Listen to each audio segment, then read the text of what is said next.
Hello, friends and family. It's day 70, cycle 4, day 6. Welcome to my daily vlog where I share my quest to crush aggressive diffuse large B-cell lymphoma, stage 4, ICD code C83.39, also called DLBCL, and we're using the Immunotherapy Rituxan, and chemotherapy cocktail EPOCH, E-P-O-C-H. So R-EPOCH is the treatment. Welcome, and thank you for joining me today. So yesterday, I didn't do my regular status. I just kind of gave a fairly extensive update on my PET scan results, which were awesome. So I'm going to try and give you status from both days today when we get to status. And I'm probably going to skip the ta-da and to-do list from yesterday unless there's anything interesting. Okay, that said, let's keep going. Whew. So we're going to start, as we usually do, with mental health, HeadSpace, Noodle. For today, day 70. Two things. I'm going to say grateful for my results.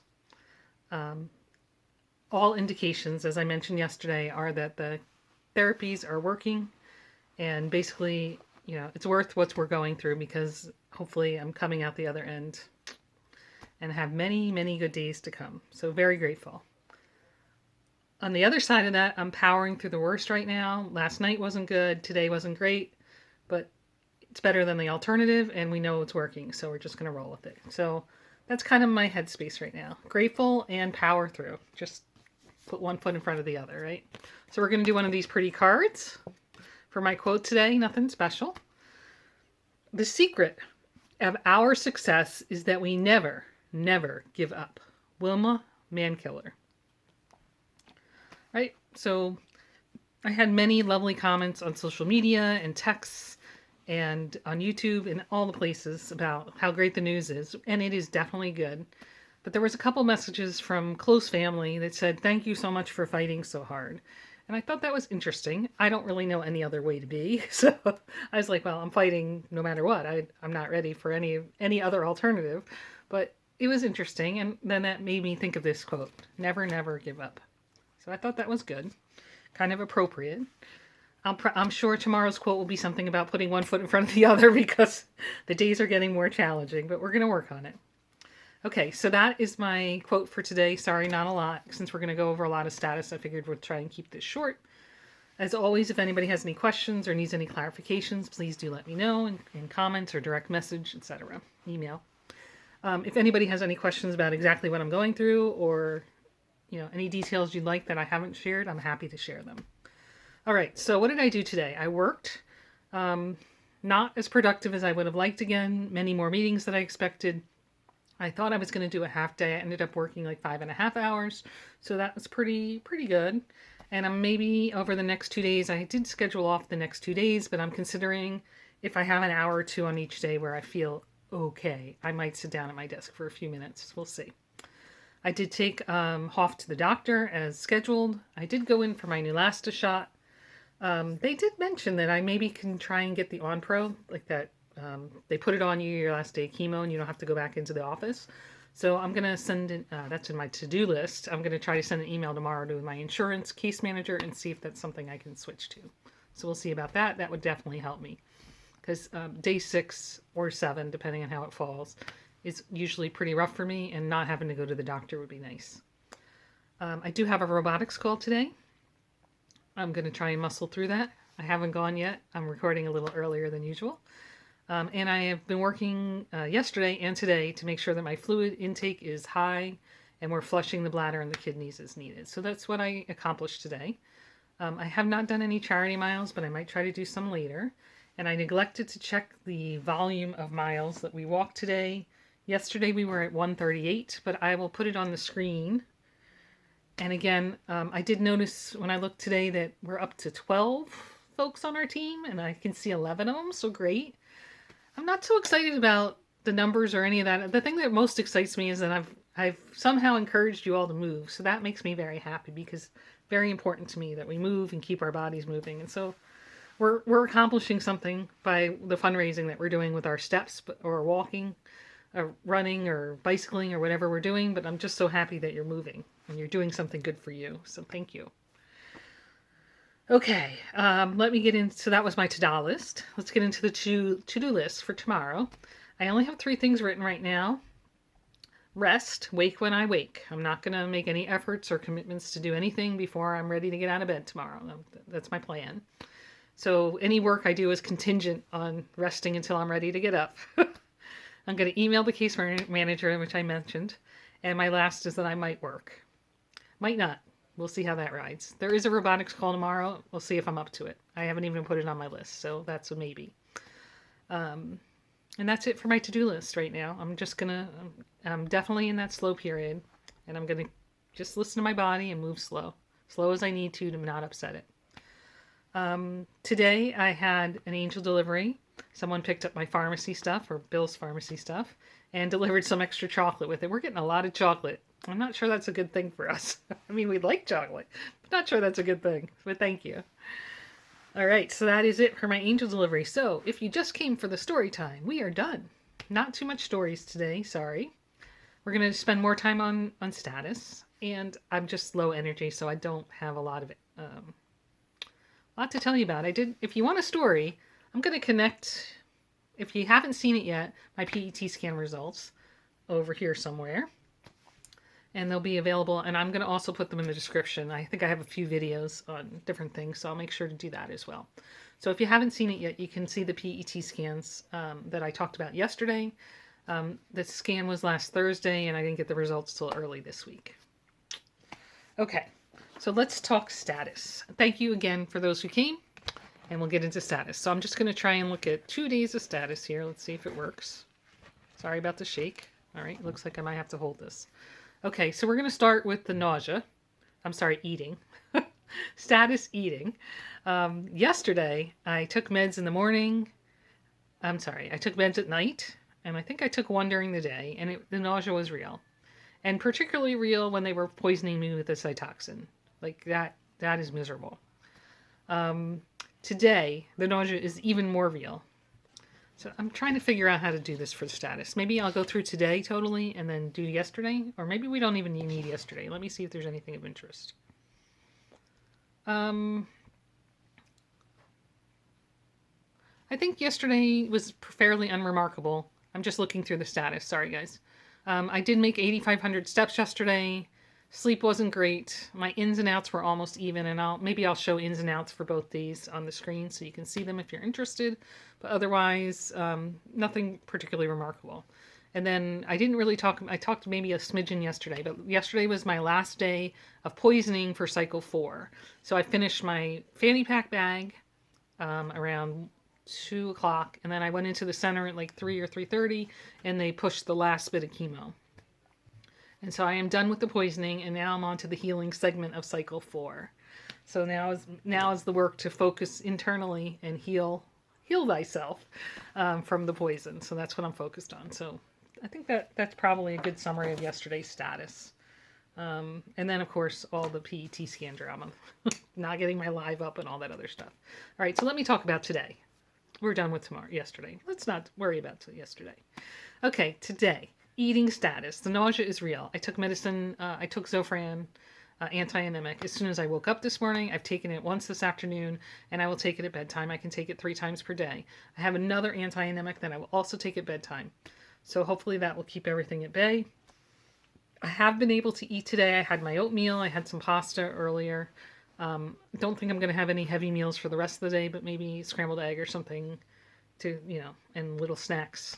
Hummus and pretzels or whatever, so like small things that will help keep everything at bay. But had a couple Rupio barrels today, my secret weapon. Next is mouth. So my mouth is hurting. My teeth are not yet hurting. My throat is I think it's starting. I did do magic mouthwash. I did extra last night, and I did one this afternoon before I took Bill to the doctor. So I've done one during the day already, and I will do one at night. I think that one is also limited to 3 times a day. 3 or 4 times a day, every 6 hours. So I got to check that to make sure. I might do another one if I can do an extra. If not, I'll just do it at bedtime. But I can do like a mouthwash gargle with a baking soda, sodium, like a very light saline, not as heavy as you might do other times. So I might try and add that into the repertoire for a little while. Okay, that's it. My weight is still up. I got on the scale, but it was after I ate my breakfast, so it's not entirely accurate, but it was pretty much the same as the other day. So it's at the top end of the cycle. And I just finished the prednisone last night. I did 100 yesterday evening. So I wouldn't expect any significant change, for another day or two, but I expect it might drop by Friday. We'll see how that goes. If I keep off the chocolate. Okay, my ins and outs yesterday were pretty impressive. Yesterday, I drank 90 ounces, which I think is pretty good given how not great I was feeling. 12 of those ounces were Diet Coke, to be fair, but everything else was water or tea or plant-based protein, nothing that would dehydrate me in any way. I also had an additional 15 ounces by IV. So the chemo that I got yesterday at the center, plus the rest of the bag, half of a bag that I finished during yesterday. So my total in was 3.1 liters, and my total out was 3.3 liters, which is pretty impressive, I think. Don't know where that came from, or maybe the prednisone's already starting to offload. We'll see. So that's my news for eating. Let's look at the other chemo symptoms. The neuropathy is real. It seems to come and go. I haven't figured out what's making it come and go. I am using the cream. The last couple of days I've been using it twice a day, and I am finding some relief with it, but it is what it is. The hair loss, I think, is status quo. The skin also is status quo. I've been a little more meticulous about using the face creams in the morning and at night, and I always do sunscreen. But even when I'm in the house, it's crazy. The nose clots are not there. Night sweats were last night. They weren't crazy, but I did feel a little bit. I don't know. Headache, no. Fatigue, yes. Red skin, yes. Okay, so this is the question. Last night on the live stream / Google Meet, we had a little conversation about chemo brain. Is it chemo brain, or is it just being old? And I said, my friend, I think Helen was the one that first tied me into it. There's a word for that. So the word, and correct, I'll try and put it up on the screen for everybody. So a little education here. Lithologica, if I'm saying that correct, I'll check. Well, that's the way I'm saying it, because I didn't Google it beforehand. So lithologica is the word for when you can't think of the word, like the tip of the tongue thing, like, when I bend my arm, it's my elbow, right? You can't remember that word. The word for that is lithologica. And there's another word called lithonomia, which is when you can't remember the name. So who is that chick that's on YouTube all the time telling us about her chemo treatments and her status? That's Jen, right? So they're basically the same thing. Like you just can't remember. You can't remember that movie, the movie actress that was in this movie or that movie. That would be lithonomia. But when you're just, you can't remember whatever the word is, then that's lithologica. So I thought that was interesting. Just a little vocab for you. And, so yes, I think some of it is old. I think some of it is chemo brain. The argument yesterday during the conversation was that, Jen, you don't have chemo brain. Look at all the stuff that you have and you share with us all the time and you can recall it. There's not chemo brain. And I would agree to some extent, but I personally notice that I can't recall some words more during certain parts of this cycle. So I do believe that there is some impact with the chemotherapy in the brain and every place else, obviously. The rest of my body isn't happy either. And some of that might be just internal focus, right? You're so busy trying not to vomit that you can't remember a word. That's certainly a possibility. But it is what it is. I'm not overstressed about it. I know that it goes away. The other thing is, when you get to be my age or any age, there's a lot of information in my brain, and sometimes I got to just move some stuff out to get the other stuff in, and I just can't find that word, and I accept that as well. So, is it chemo brain? Right now, I don't know. Maybe, maybe not. So I'm giving myself an but I don't feel particularly out of it, and I've been able to keep up with conversations at work and robotics and every place else, and even last night when we were talking on the Google Meet about my PET scan. So I think probably not crazy, but maybe a little bit. Or maybe I just have lithologica. All right, so that is my status. as far as my other chemo symptoms. Let's move on to sleep. Sleep was okay yesterday. Got about 5 hours and 30 minutes. I was in bed between 12 and 1, and I was up after 8 for work, between 8 and 9, I forget exactly. So there's some period of time when I'm not sleeping when I'm laying in the bed, unfortunately, and I think that has to do with the prednisone, but that's going to ease up. And given how tired I am right now from everything else, maybe tonight or tomorrow I'll get some good sleep. And not having to worry about getting up helps you sleep better at night, in my opinion, usually. So even if I do wake up at 5 or 6, I can close my eyes again and not worry that I'm going to oversleep. So tomorrow, hopefully, I'll get a little better sleep. My movement yesterday was only 6,400, but I'm considering that a win. I was able to move despite not feeling great, so we're calling that good. I think I did get some charity miles yesterday, maybe half a mile to a mile, 3/4 of a mile. So far today I have not, but maybe I can get some in later. Excuse me, my vitals are fine. They were fine at the doctor's office. A little high, but not crazy. High end of normal. But I keep going back to, I don't know. I'm going there and it's like the worst chemo and I don't like it. And I think that makes my pressure go up, that white coat syndrome, you know? Okay, so I did go today to the doctor news. I went and got my Neulasta shot.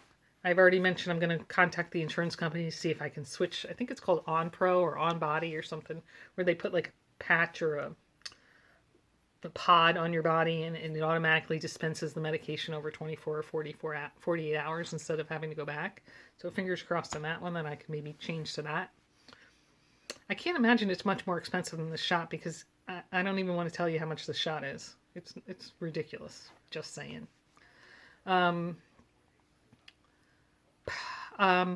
Here's some lab news. Couple lab newses. I'm just gonna block my face and talk over it. So CA125 is, I guess you would call it a cancer marker. I'm not sure it's the best word for it, but it's one that's used for traditional ovarian cancer. Now, I've had ovarian cancer, but I did not have traditional ovarian cancer. I had what's called a high-grade immature teratoma, which is really more similar to prostate cancer. But traditional ovarian cancer is like an internal skin cancer, I'll call it. Right? It's on the cells of the ovary. And one way to detect that type of cancer is with a blood test called CA125, and the CA125 elevates when the ovary cells are engaged. So when all this was going down in November and we didn't know what was going on, my doctor threw like the whole battalion of all the abdominal tests that we had, any markers we could find, to try and figure out what was going on before we went in for biopsies or anything else to see if we could get any information. And that's when we first saw that LDH be crazy high and all that other stuff. So at that time, the CA125 was ridiculously high, and I'm sharing the screen with you now. It was over 2,300. 2,200 or 2,300. So just to put it in perspective, in my 15 years with this doctor, I've never had a CA125 that's been above normal, even when I had ovarian cancer, because that's not the type of cancer I had. But this one was thousands. So you can see, I don't know if you can see the range on the picture. Maybe you can. The high range from the CA125 is 38.2. That's like the high end of normal. Anything under 38.2 they consider to be normal-ish. Mine is typically under 10. Sometimes it trends up to the 12, 15, kind of floats around. He tests me every year because it's the right thing to do, but it doesn't really move. And then you see here in November was ridiculously high. So I was a little upset about that at the time because I was like, end-stage ovarian is not a good place to be. When your CA125 is that high, that's not good. And I had multiple conversations with my gynecologist at that time because I have this history. Should I have a prophylactic, should we get rid of the rest of my organs? Because I already don't have one of the ovaries from back then, but, they're not being used anymore, unfortunately, and they're not active again, unfortunately. So is there value to removing them from the perspective of they're a risk now? And he said yes for quite a while, and then last year he's like, nah, they're fine. And then I got this massive CA125, and I was freaking out, quite honestly. So in any case, I asked the doctor when I spoke to him about the PET scan results about CA125 if we thought, So he said, when I went in yesterday, we repeated it because we hadn't done one since November. there was no indication on any of the scans that there's anything with my reproductive organs, any issues. So I think he just kind of dropped it off of his mental radar. But just to kind of go back and check that check, you can see here on my picture that the number, I forget the number now, but it was under 10. I'm going to say it was 8 something. Well, it's on the screen. You can see what it is. Sorry, guys. I can't remember. But so that's all good news. And he said he basically didn't really know why, if the lymphoma was engaged. I suspect, when I did the initial research, I do a little bit of research on the side, that when the LDH is elevated or anything in the abdominal cavity is elevated, sometimes the CA-125 can be elevated, not because it detects ovarian tissue, but just because of all the other things that are going on in the abdominal cavity. Like it was picking up the lymphoma, or the lymphoma was, aggravating, and so forth and so on. And we know everything in there was not happy. So that's the story there. Okay, the other thing, which I will share, I'm going to look on my paper here, sorry, but I guess I'll just flash it up on the screen so you guys can look. They did another CBC today, I'm not sure why, but the interesting thing was my white count dropped. It was 8.7 yesterday, today it was 6.2. So you know how I keep saying the cytotoxin feels the worst to me, and everybody keeps saying, oh no, it's the 4 days, that's the worst? I'm looking at these numbers, and these numbers are saying the cytotoxin is kicking my butt. So I believe it's the cytotoxin. Nobody else can convince me otherwise. The other numbers look okay for the most part. You guys can make your own judgments. The platelets are high end of normal, but they were higher yesterday, so they are coming down. And as I said, in the PET scan results, no clots or anything there. So my little bit of movement, as much movement as I can get in, is helping, protect me. So I think that is all the status I have for you today. See, I knew that status was going to go over. Sorry, guys. If you stayed till the end, thank you so much. During yesterday's call, maybe I'll say this tomorrow, but during yesterday's call, many people asked me, what do you need? What can I get for you?